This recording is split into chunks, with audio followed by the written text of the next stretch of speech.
बिहार सरकार के समाज कल्याण मंत्री रहे मदन सहनी के इस्तीफे के बाद को लेकर के अब बिहार की राजनीतिक की सरगर्मी तेज हो गई है। ऐसे में हमारे साथ खास बातचीत करने के लिए लोक स्वास्थ्य अभियंत्रण विभाग के मंत्री रामप्रीत पासवान जी हैं। मंत्री जी से हम जानेंगे कि जिस तरह से मदन सहनी ने अपने अधिकारियों की मनमानी को लेकर के आरोप लगाते हुए मंत्री पद से इस्तीफे देने की बात कही है, इसको लेकर के मंत्री जी क्या कहेंगे? देखिए, लोकतंत्र है और हम लोगों का यहाँ का शासन माननीय मुख्यमंत्री के नेतृत्व में ठीक-ठाक चल रहा है। कुछ-कुछ पदाधिकारी की मनमानी है, उसको नहीं नकारा जा सकता है और मैं तो शुरू से कहता हूँ, कि मंत्री बड़ा होता है न कि सचिव।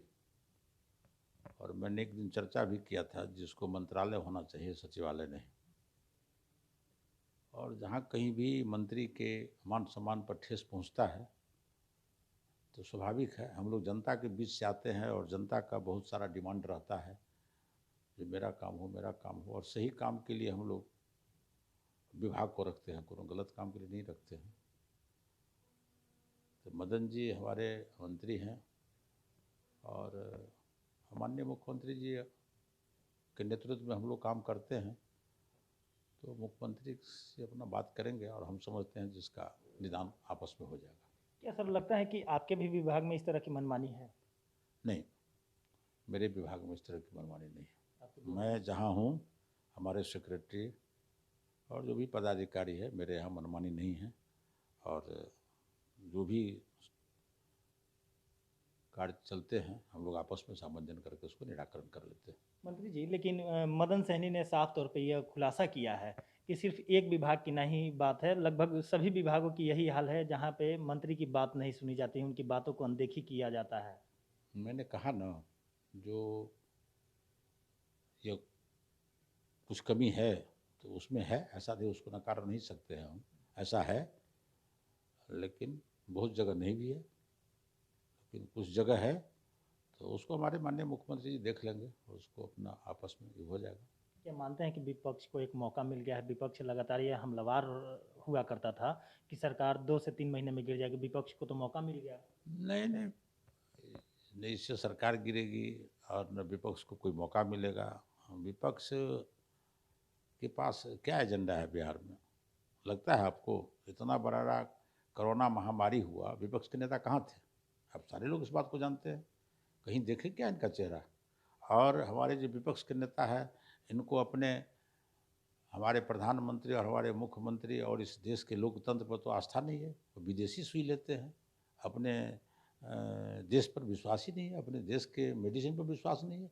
आखिर वो जनता को क्या संदेश देना चाहते हैं? आपने देखा है ना कल परसों? तो सवाल है जो विपक्ष के पास कोई एजेंडा रहे तब ना कुछ बात करे। हम लोग तो पूरे हमारा सरकार पूरे रूप से वो काम कर रहा है, जनता के हित में काम कर रहा है, किसान के हित में काम कर रहा है, महिला बहन के लिए काम कर रहा है, युवाओं के लिए काम कर रहा है, तो उसके पास एजेंडा क्या है जो करेगा? अच्छा इसलिए मंत्री जी आपने बोला कि ऐसे कई अधिकारी हैं जो जिनका मनोबल बढ़ा हुआ है। ऐसे अधिकारियों पर क्या कार्रवाई होनी चाहिए कि मंत्रियों की बात ही नहीं सुनते हैं? देखिए, जहाँ हम लोगों का नेतृत्व है, हम अपने जो मेरा शीर्ष नेतृत्व है, हमारे माननीय मुख्यमंत्री हैं, इनके नेतृत्व में हम लोग हैं, हम लोग बैठ के इसका निराकरण कर लेते हैं।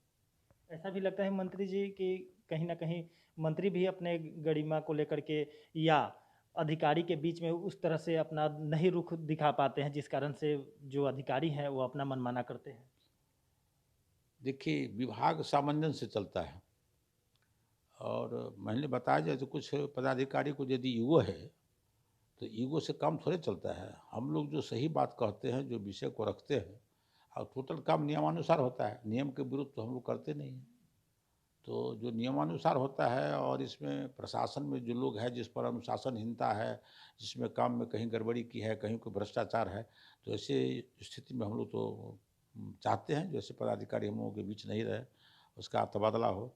तो इसमें मनमानी क्या कहा जा सकता है? काम के आदान-प्रदान के चलते कहीं कोई कमी होती है, तो उसी में थोड़ा आपस में मनमुटाव होता है। नहीं, मदन सहनी जी का साफ तौर पे आरोप था कि जो उनके विभाग के अधिकारी फ़ोन तक रिसीव नहीं करते हैं, मंत्री की एक भी नहीं सुनते हैं और ऐसे में उन्होंने कई बार फ़ोन भी ट्राई किया लेकिन फ़ोन नहीं उठाते। व्याकुल होकर के उन्होंने मंत्री पद से इस्तीफ़ा देने की बात कही।